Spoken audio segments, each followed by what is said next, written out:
What's up, everybody? My name is Shannon and I am still waiting for my Satyr, and today we are talking about Renegades by Marissa Meyer. So as I'm sure most of you guys know, Marissa Meyer is in my holy trinity of favorite authors. I have loved everything I've read by her. I loved Lunar Chronicles, Heartless, I've read a lot of her short stories, so naturally I was very excited to read Renegades. And for those of you who don't know, it's a superhero book. We've got the Renegades, we've got like the anarchists, and our two main characters are on opposing sides. We've got Nova, who like never sleeps and she can put other people to sleep, and she is like disillusioned with the Renegades. Something tragic happened to her when she was young that made her think that, you know what, we're better off without Renegades. We don't need them. So she joined up with the anarchists and she's working with them to take them down. And we also have Adrian, who is Sketch. He can turn anything he draws into like a real creation, and it is so amazing. But he's the son of like the two most famous renegades. Obviously that does like weigh down on him, all of that fame, all of that fortune,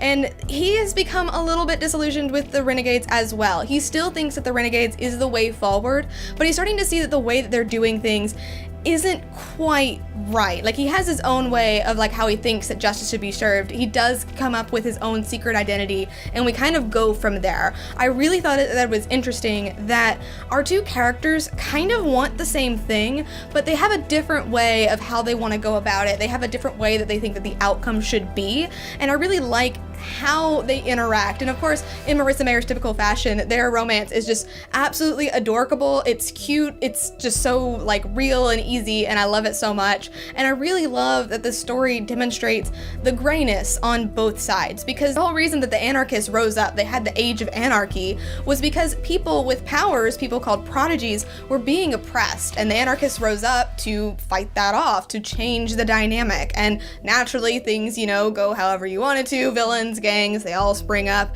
and then the Renegades came up, became vigilantes, overthrew them, and now the Renegades take over. But the thing is, the way that the Renegades are running things, everybody who's not a prodigy has become pretty complacent and basically just expects the Renegades to help them. They think that the only way to be a hero is to have powers, and the Renegades are pretty much perpetuating that. They are the law enforcement, they create the laws, they are the government, and that's a little bit, you know, bad, and yet they're still heroic and they're inherently good. And we have the anarchists that you think are inherently evil, but you start to see that there are good people and bad people on both sides, and everybody can make mistakes, everybody can make good choices, everybody can make bad choices.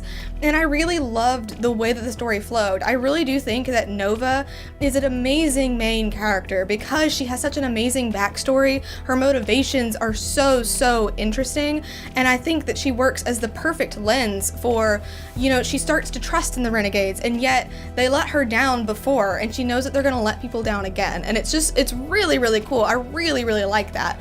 With all of that being said, the pacing is a little bit slow. I think we get a little bit too caught up in the secret identity aspect. The fight scenes are very long, which is understandable. It's a superhero book, but a majority of this book, the reason it is so big is because a lot of it is fight scenes, and I feel like we kind of just move from like action sequence to action sequence, and yes, we are getting story in between, but I feel like a lot of story gets crammed in between because of that, so that makes the pacing just feel a little bit off, feel a little bit awkward, and it also makes the tone very strange, because the fight scenes are kind of like, you can go from being like very lighthearted in like one scene to all of a sudden like we're in this very dark tone, and sometimes like the way the characters are acting will shift very suddenly and you're not expecting it, and it's very abrupt, and it can kind of take you out of the reading experience.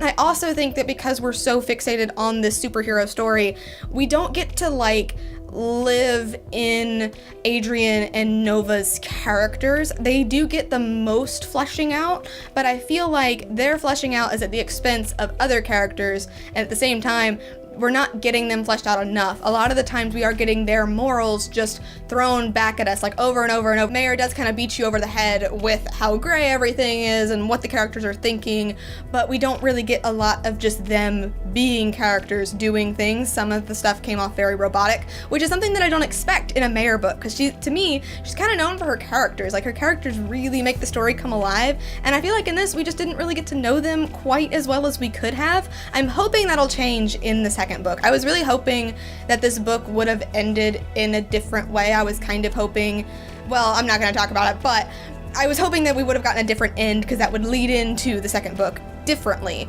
I do think that maybe in the second book we're going to live with our characters a little bit more. I want to know more about the motivations of them. I want to hear more about how their paths cross, because they do cross in a very interesting way. We just don't get to hear much of it in this book because we're so caught up in, oh, well, we're fighting Nightmare, but who's the Sentinel? Like that kind of thing. It just gets a little bit too tedious. I do think that the hate that it's been getting on Goodreads isn't warranted, but I also would say that this book isn't what people, and especially like me, were expecting, and it doesn't quite live up to the expectations that I think we've set for Marissa Meyer, because obviously the Lunar Chronicles are amazing. Heartless is one of the best books I've ever read. I've loved all of her short stories. This book doesn't quite live up to it, but it's still good. It's still a fun book. I would still read it again. I'm glad that I've read it. I liked these characters. I want to spend more time in the world. I just wish that we could have gotten that out of the story. I think the story would have worked better as a comic book or as like an animated show. Like I kept thinking over and over, this would make like a great Young Justice style like TV series or something. Like it's just so like vivid and colorful.